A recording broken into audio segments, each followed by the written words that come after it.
कौम थी। और बाइबल कहती है जैसे ही इजराइल के सामने वो लड़ने के लिए गया वो हारने लग गया। और जब वो हारने लग गया उस राजा ने क्या किया, अपना बड़ा बेटा लिया और कुर्बान कर दिया अपने देवता के सामने। और बाइबल कहती है इजराइल पर बड़ा ही प्रकोप हुआ और इजराइल हारने लगा। मुझे ये बात कभी समझ नहीं आई कि ऐसा कैसे हो सकता है कि एक शैतानी व्यक्ति शैतान को, क्योंकि जो शैतान था वो इंसान की बलि लेता है और कोई धरती पर इंसान की बलि नहीं लेता, लेकिन जैसे ही उसने इंसान की बलि ली और बाइबल कहती है कि वो इजराइल हारने लगा।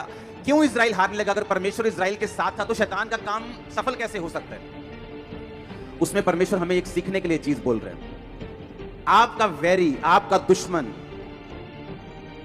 आपसे ज्यादा समर्पित अगर होकर चले, परमेश्वर के सामने उन्होंने एक भी कुर्बानी नहीं दी, लेकिन उनका जो वैरी था वो अपने बेटे की कुर्बानी दे गया।